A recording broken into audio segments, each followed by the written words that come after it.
that was all I was going to read from James, but it's a really important verse because this Sunday and next Sunday in the mornings, we'll be highlighting Elijah, chapter 18 today, chapter 19 next Sunday. And we'll be catching all the other stuff at night. Elijah's calling and all that, the introduction for all this, that's going to be tonight. And so Elijah, though, was a man with a nature like ours.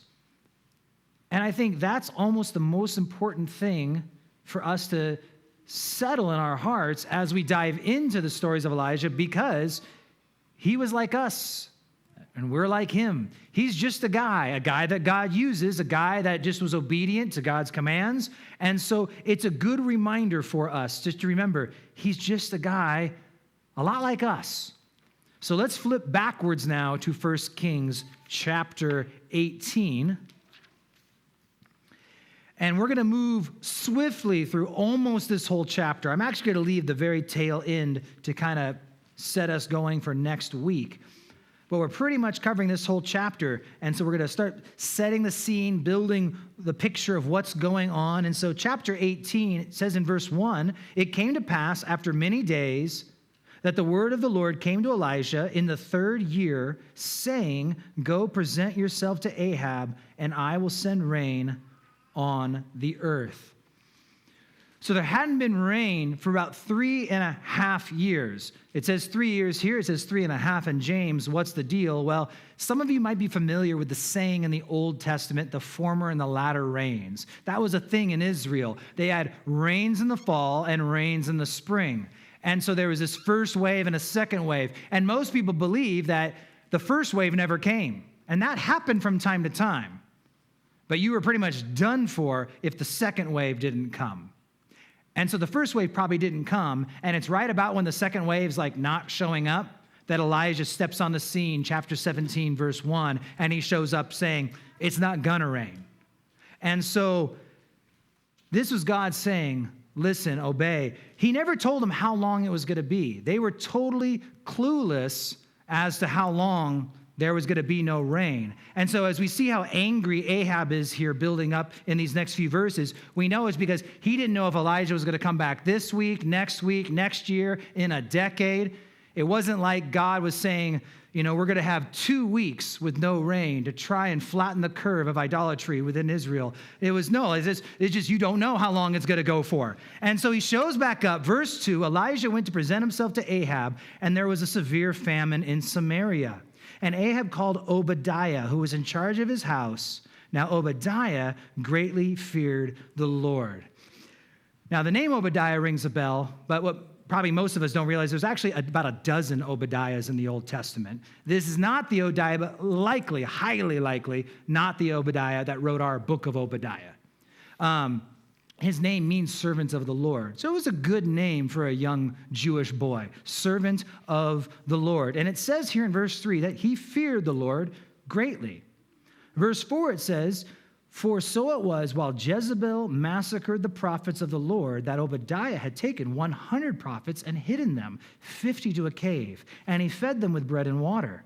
And Ahab said to Obadiah, Go into the land, all the springs of water and all the brooks. Perhaps we may find grass to keep the horses and mules alive, so that we will not have to kill any livestock. So they divided the land between them to explore it. Ahab went one way by himself, and Obadiah another way by himself." I wasn't sure if I wanted to finish tonight with this stuff with Obadiah or start this morning with it. And I decided I wanted to start this morning with it because there's a thing about Obadiah that's interesting. He fears the Lord. He's hiding these prophets. He's putting himself at risk by hiding these prophets. And in a famine, it cannot be easy to procure the bread and water to feed these prophets and keep them alive. So what he's doing is quite risky. And yet, he works.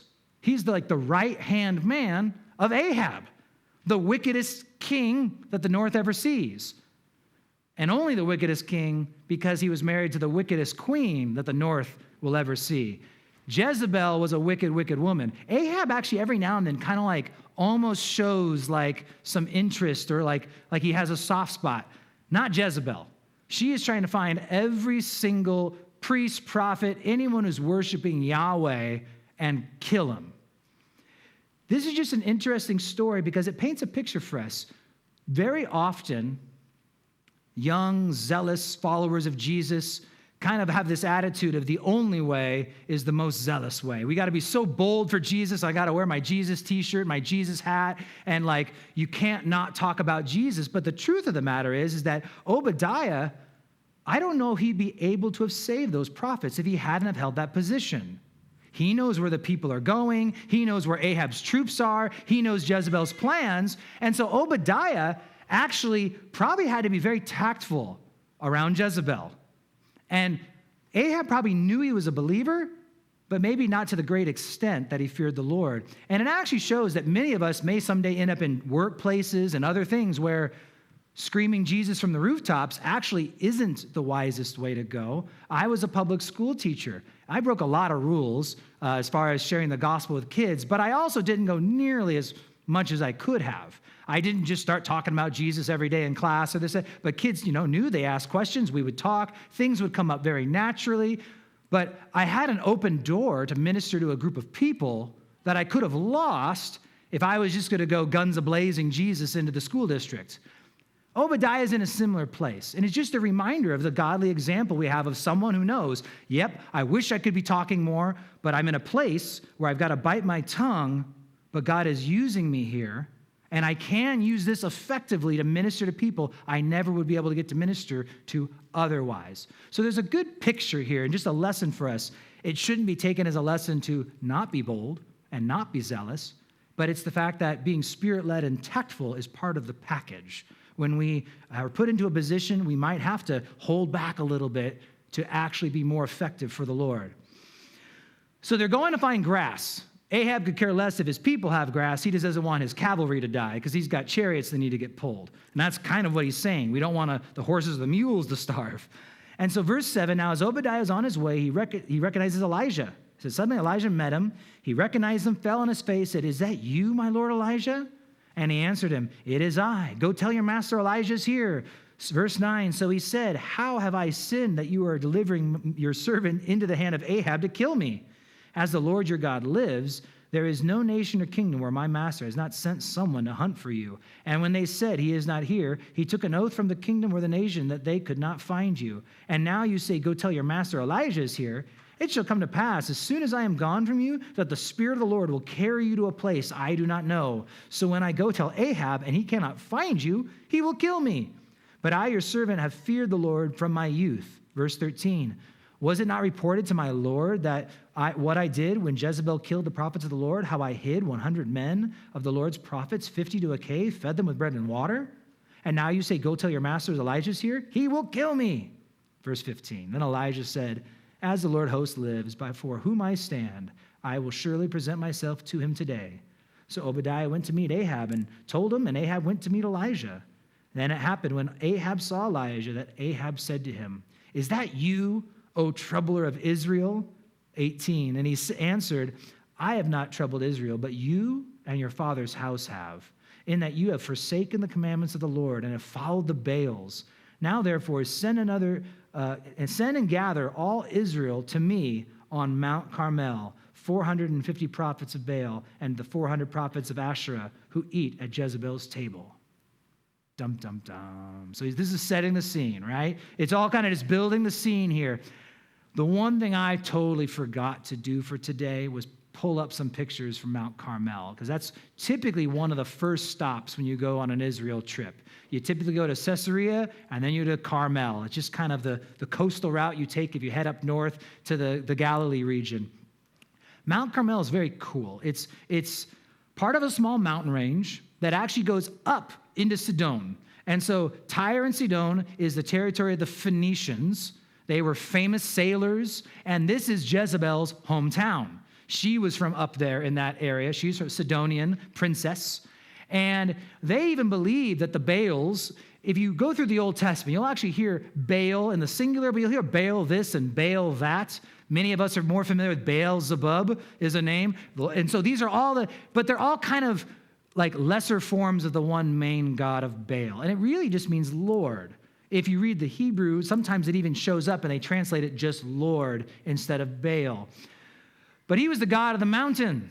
And so typically they believe that there's different mountains where they had more power. And actually Carmel, being part of a mountain range that went up into Phoenician territory, they kind of felt like that's almost like a hometown advantage. Like going to Carmel is kind of like Baal's territory. Tradition is that they met on the southern tip of Carmel. It's the highest point. It's only like an 800 to 1,000 foot tall mountain. Mountains are different over there. People who grew up in Seattle like me, it's like it's a hill. But Mount Carmel. But the point is, it's high enough, and everything in Israel is very low. Even the Galilee region is all like 600 feet below sea level, with the Dead Sea being over 1,000 feet below sea level. So everything's very low in Israel. So Mount Carmel, you get up on top of it, you can see all over. You can see tons from up there. They even have it when you stand on this lookout. They have those arrows that tell you it's this way to Jerusalem, this way to here, because you can look out and see all this stuff. But what also is cool is that the flip is true. Everywhere can look and see Mount Carmel.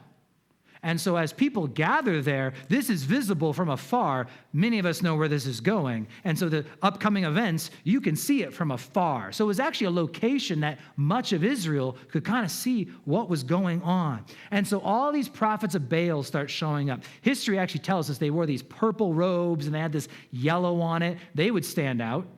450 of them. There's also this 400 prophets of Asherah. And that's kind of like Baal's girlfriend, just give you the short version. And so there's all these prophets, these priests of these false gods, and Elijah. They meet up on the mountain for the showdown. Verse 20, Ahab sent for all the children of Israel and gathered the prophets together on Mount Carmel. So again, it's not just the prophets and him. This is Israel. Now, not every single Israelite comes, but more than likely the leaders, people of prominence, people who are in leadership, and many other people who are invested or interested. The invite goes out. And on the bottom of the mountain, you have the whole Jezreel Valley. It's a huge valley. In fact, it's the northern part of the Valley of Armageddon, as it's known. Out there, Megiddo, Jezreel Valley, big, huge valley. So we don't know how many people gather, but the whole valley could be filled with people watching what's going to be taking place up on the mountain. Verse 21. If you have your highlighter ready, that's one to highlight, because Elijah came to all the people and said, "How long will you falter between two opinions? If the Lord is God, follow him. But if Baal, follow him." But the people answered him not a word. Joshua, Moses, and others, they make these stands. They draw the line in the sand. This is a whole lot like the end of Joshua's career. As for me and my house, we'll follow the Lord. But hey, if you want to worship the God of your fathers from the other side of the river, go on ahead. If you want to worship the gods of this land, of Canaan, go right ahead. But I've decided who I'm going to worship. And this is what Elijah is now saying. And this saying, how long will you falter between two opinions? The word falter, it means like to teeter-totter. It literally means like they're balancing, because the people had not rejected Yahweh. I think this is the most important thing for everyone to kind of get. Israel had not rejected God. They just added another God. We saw last Sunday night, actually, about the golden calves, one up in Dan, one down in Bethel. And last Sunday night, as we were going through the chapters, these be your gods. Jeroboam quotes Aaron when they came up out of Egypt, because it's the same thing in Egypt. This is the God that took you out of Egypt. It wasn't a new God, it was a new face for God. Kind of like we're showing the American gospel. Both of those, in many ways, are people kind of giving a new face for God. Rather than just a new God, it's just similar but different. But here, some people they were kind of, I'm still an Israelite, we still worship Yahweh, we just worship Baal too. We just do both of it. And I'm a churchgoer on Sunday and I'm a hellion on Monday, right? It just all depends on where I'm at and what time it is. And this is what he's accusing them of. Not selling off God and going over here. He is saying, you're trying to do both. You're balancing and juggling one foot in the church, one foot in the world. Time to just pick one and go with it. And he even tells them, if you want to follow Baal, just follow him. If you want to just leave, but don't keep this halfway in, halfway out. And the people are speechless. They don't have anything to say, and I don't even know if they know what to say as we unfold a little more here. So verse 22, much of this story reads very straightforward, doesn't need a whole lot of explanation. Verse 22, Elijah said to the people, I alone am left a prophet of the Lord, but Baal's prophets are 450 men. Now he knows about the 100 hidden, and there's another 400. He's just kind of paraphrasing. 23, therefore let them give us 2 bulls, and let them choose one for themselves. Cut it in pieces, lay it on the wood, but put no fire under it. And I will prepare the other bull and lay it on the wood and put no fire under it. Then you will call on the name on your gods. I will call on the name of the Lord, of Yahweh. And the God who answers by fire, he is God. So all the people answered and said, it is well spoken. They said, that doesn't sound too bad. 450 to 1. We supply the bulls and we get first pick is what it says. Like we've kind of got the hometown. We're on south of our mountain range, Baal's home territory. We got this. I'm just going to toss out right now in verse 24, it says, I will call on the name of the Lord. And most Bible translations have that Lord capitals, all caps, right? L-O-R-D. So that's Yahweh. Most Bibles translate Yahweh or Jehovah, right? It's the Tetragrammaton. They only got 4 letters in Hebrew. There's no vowels. And that's why people actually, is it Yahweh or Jehovah? Well, it depends on what vowels you put in there because they didn't have the vowels. And so in most Bibles, though, it's kind of like a thing of respect. Instead of putting God's name, they put the Lord. But as I read it, sometimes I will just start saying Yahweh. So I don't think I'm just got a different Bible. Why is his Bible different than mine? I just have a tendency of when I read it, I just say Yahweh because that's what it says in the Hebrew. So you're going to call on your gods. I'm calling on Yahweh. Here's how it goes. So verse 25, Elijah said to the prophets of Baal, choose one bull for yourselves, prepare it first, for you are many. And call on the name of your God and put no fire under it. So they took the bull which was given them. They prepared it, called on the name of Baal from morning even until noon, saying, O Baal, hear us. But there was no voice. No one answered. Then they leaped about the altar which they had made. And so it was noon that Elijah mocked them and said, cry aloud, for he is a God. Either he is meditating, or he is busy, or he is on a journey, or perhaps he is sleeping and must be awakened. So he starts to mock them. Now, if you want to get into the literal stuff here, he is busy is a very nice way of just saying he's going to the bathroom, because that's what the Hebrew actually says. Is he busy? Is he going potty? Maybe he's on a trip. Have you tried asking him to come home? And it's kind of funny, but the Phoenicians were like world-renowned sailors, and they actually believed that he would kind of come with them on the journey. So maybe he was on a boat somewhere, and you just need to yell really loud and get him to come back to the mountain. And so he's mocking them. And I can't deny that this sometimes is I'm a sarcastic person, and so this is like one of my go-to verses, like, well, he was sarcastic, so I could be sarcastic too. Probably not of the Lord, probably not very Christ-like, but every now and then I look at this and like, well, when can I be like that? So he's mocking them. He's talking trash.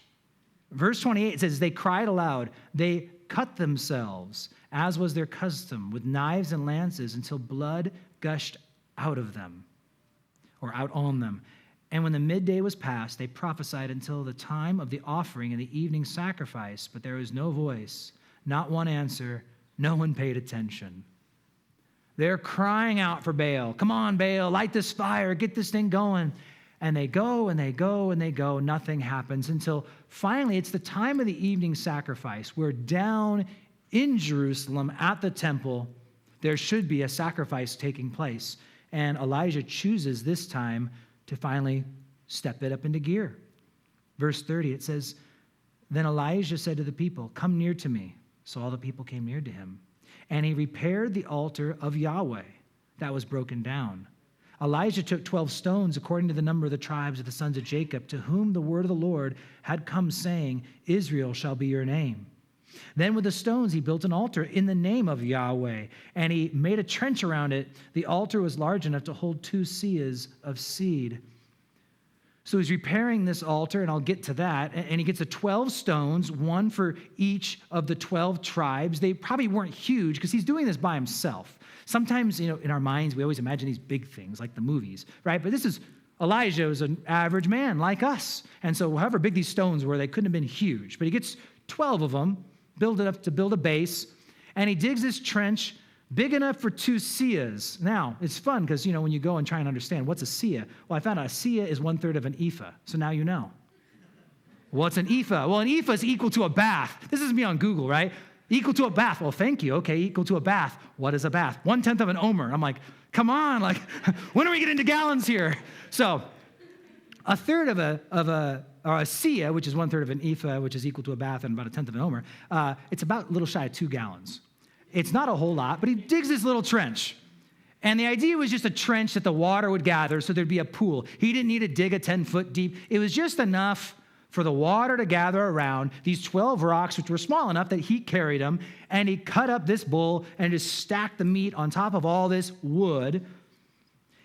And it says he put the wood in order, verse 33, cut the bull in pieces, laid the wood, and he said, fill 4 water pots with water and pour it on the burnt sacrifice and on the wood.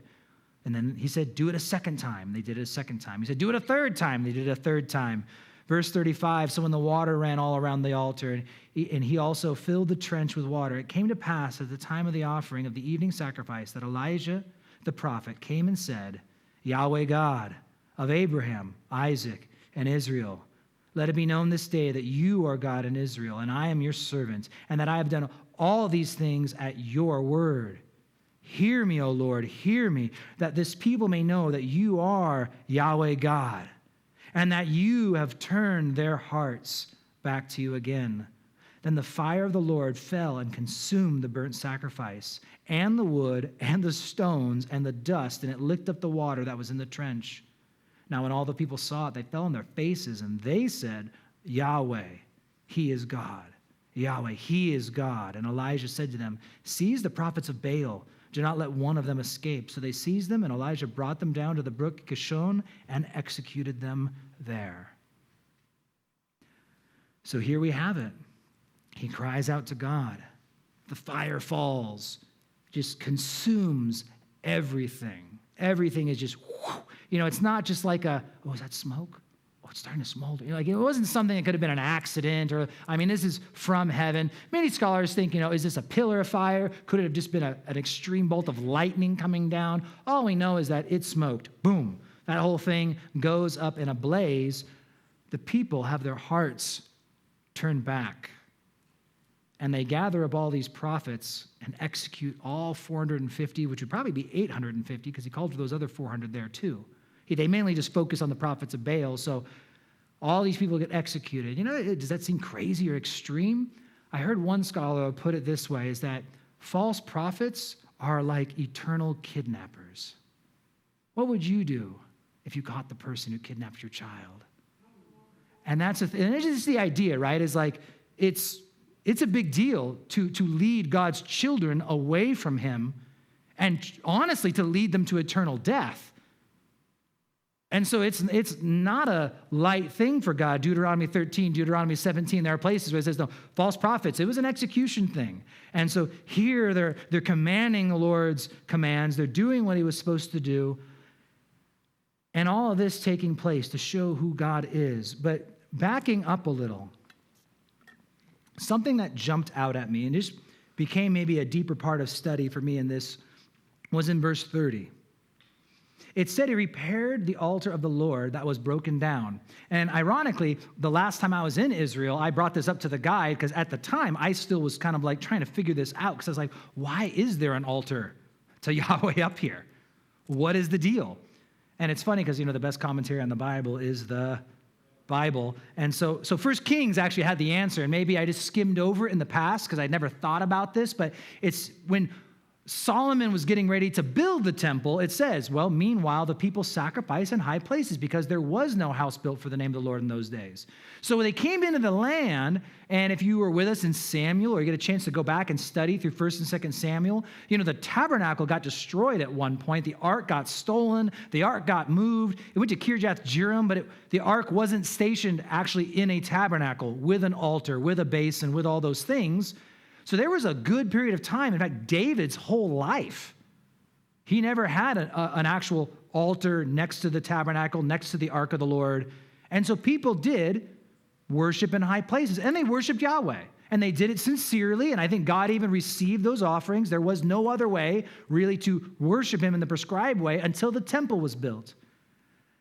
And so how old is this altar? Well, it would have been probably decommissioned when the temple was built at the beginning of Solomon's reign. And so I started thinking about all this.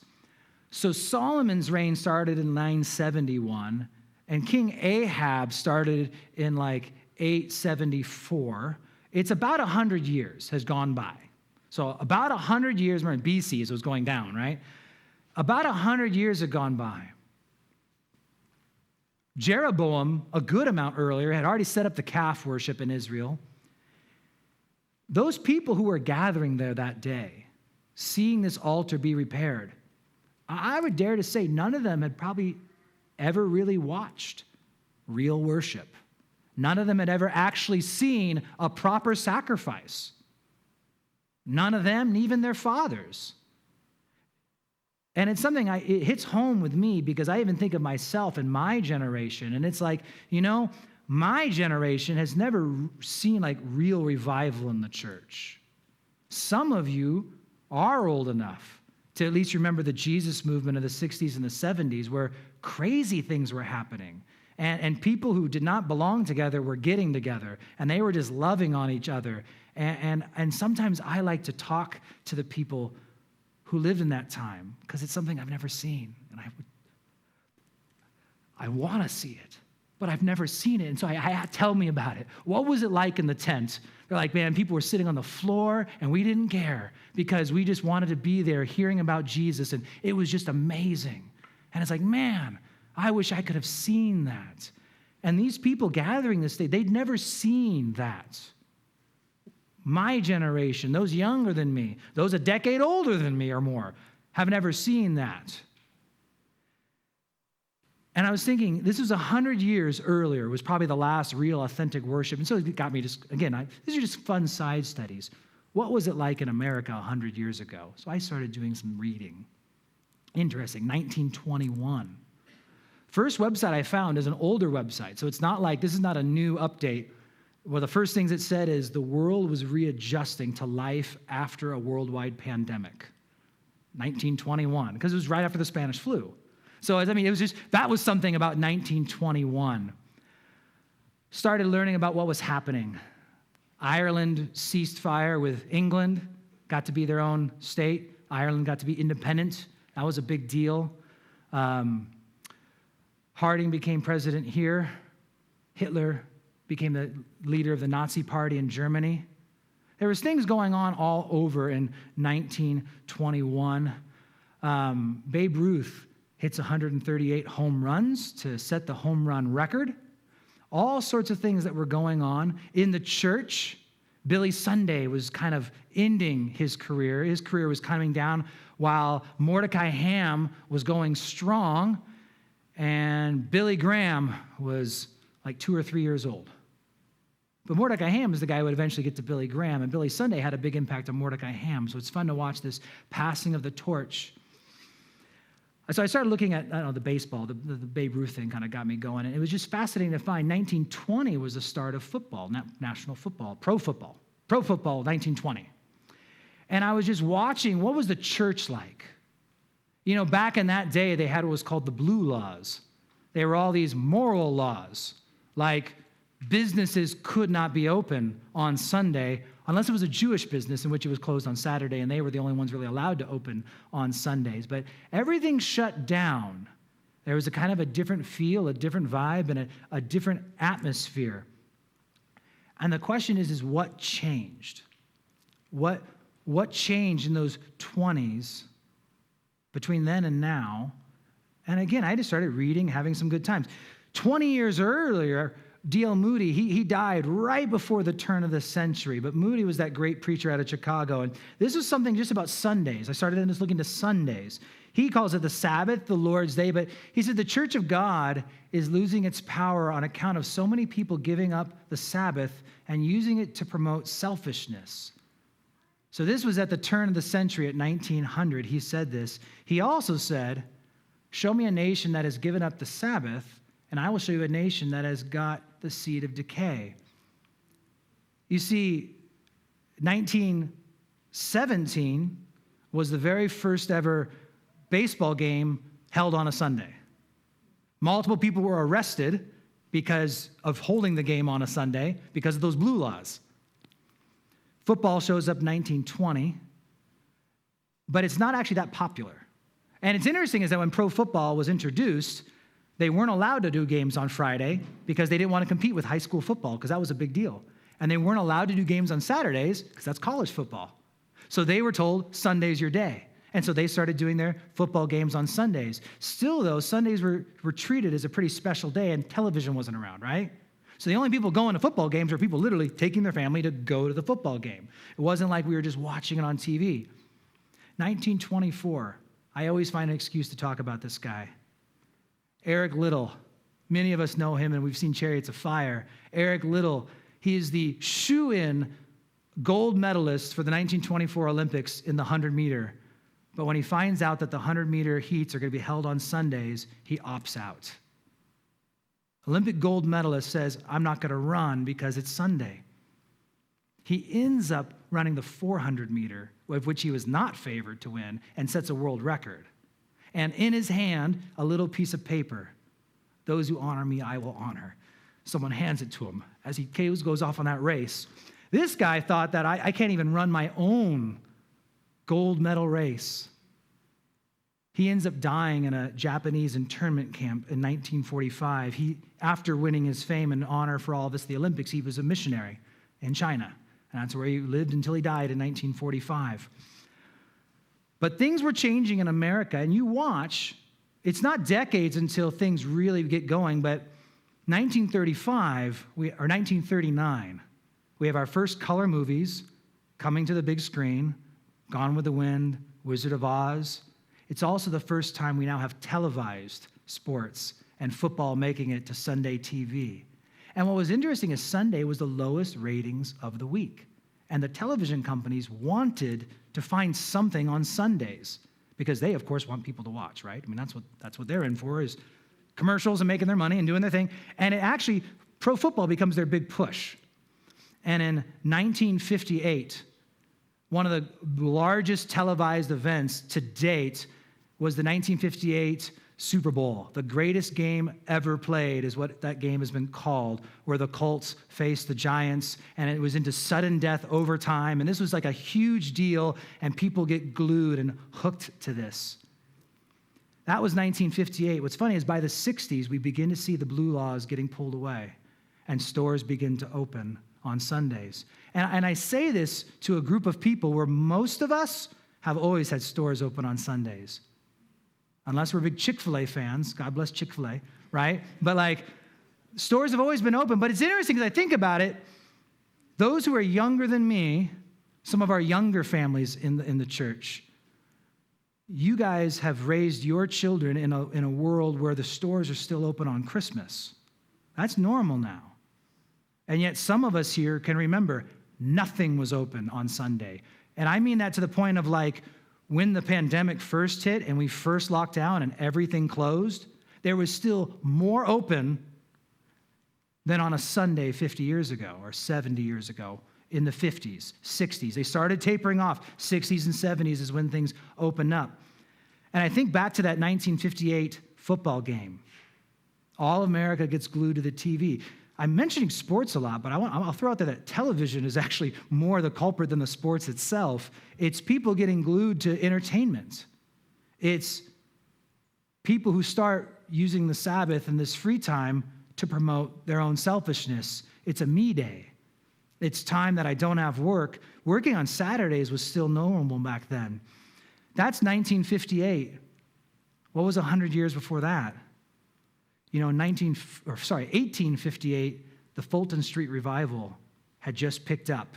Kind of kicked off in 57, 58, it was going strong. In 1958, in New York City, the same city where Yankee Stadium, where that football game is going to get played 100 years later, 100 years earlier, 10,000 people were getting baptized every week in New York because of the Fulton Street Revival. It was crazy to see what God was doing in those days. But we've seen a slow change, a change in attitude. This is what happened to the children of Israel. It wasn't that they quit worshiping their God. It was that new alternatives were being introduced to them, and their hearts were becoming divided. And they were now teetering between two opinions, between two gods, between two loves, two things that are going to take my time.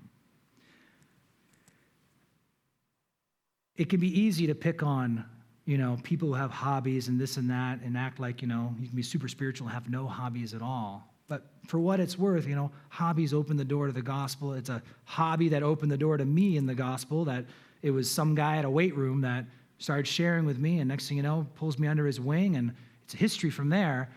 God uses our hobbies, our interests, and our loves. God uses guys like Obadiah, who kind of kept his mouth closed and stayed in his job so that he could use those open doors. But it's also true. I do think the hearts of Americans has changed.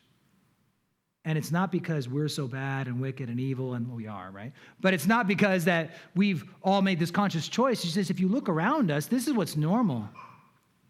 I would dare to even say some families will tell their kids, as I've probably told mine, well, Sunday is a family day instead of it's the Lord's day.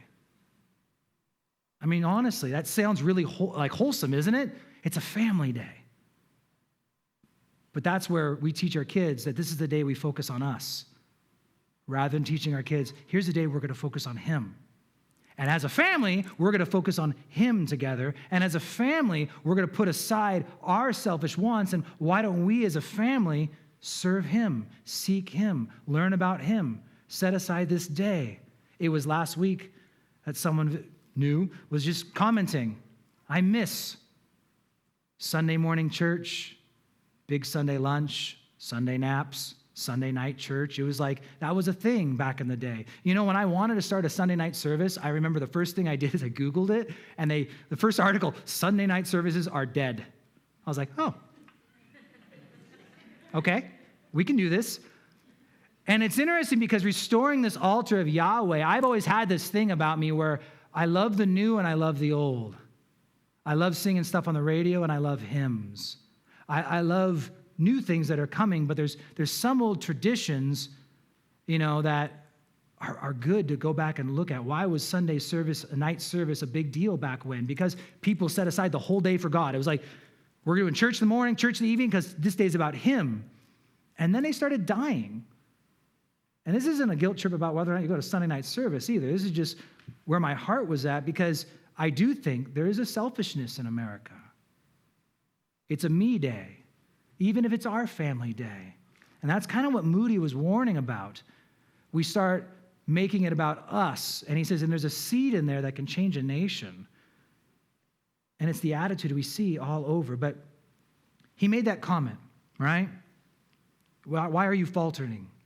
You need to make a decision.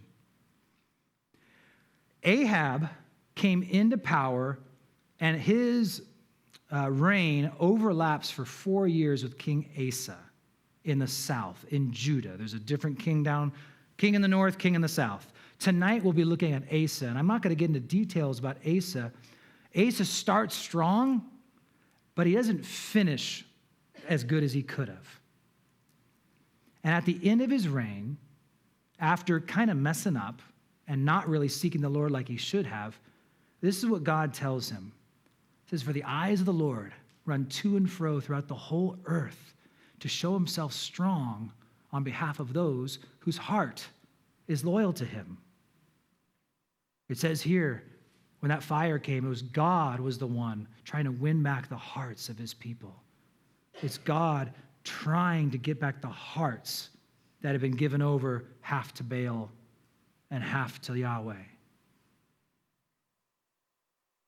Try telling your spouse that you really, really, really love them. You just love someone else too. Doesn't go over real well.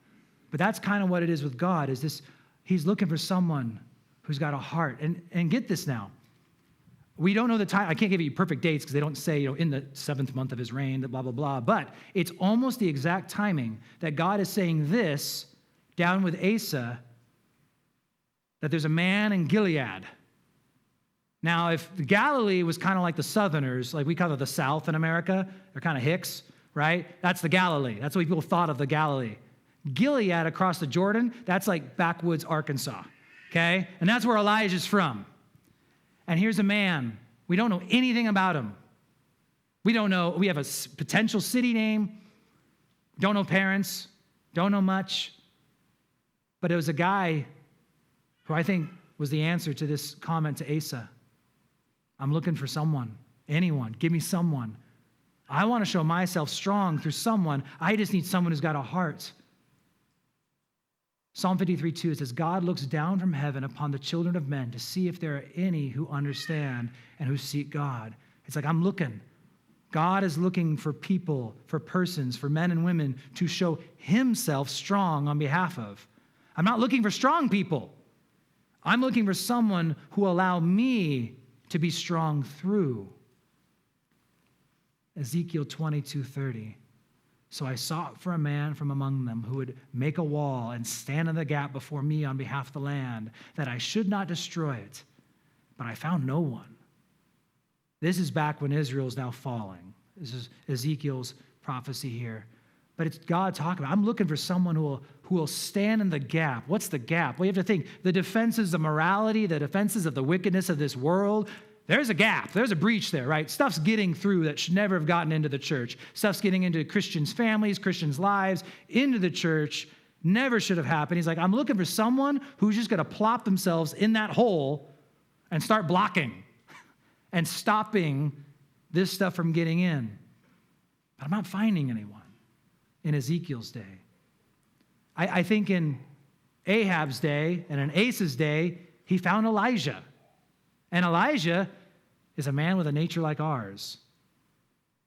Just a guy, no real skills. You're supposed to be hairy. If you're hairy, you're like Elijah. He was an awkward dresser, a bit eccentric. And next Sunday, we're going to watch him fall into great depression and unbelief. He was a man with a nature just like ours, but in times he learned to depend upon the Lord. That's tonight as we look at chapter 17. But God's looking for people. He's looking who will stand up and start taking a stand and say, okay, this is the way things need to be done. I'm not going to teeter-totter. My heart's not going to be half here and half there. This is actually what it's supposed to be. This is what we are going to do. As for me and my house, we are going to serve the Lord. Jesus probably said it best. No one can serve two masters. For either he will hate one and love the other, or else will be loyal to the one and despise the other. You cannot serve God and mammon. And mammon was a god that personified wealth and money. But maybe it's not wealth and money. Maybe it's just self. Maybe it is entertainment, the selfishness that comes along with it. Maybe it is pride and power, prestige. But we get divided hearts. And that's what God is trying to put an end to. He says, if you didn't highlight it, you should highlight it now. You still got time. Verse 21, how long will you falter between two opinions? If the Lord is God, if Yahweh is God, follow him. But if it's Baal, then follow him. But make up in your mind who is God. And once you make that decision, follow. Let's pray. Lord, you are God.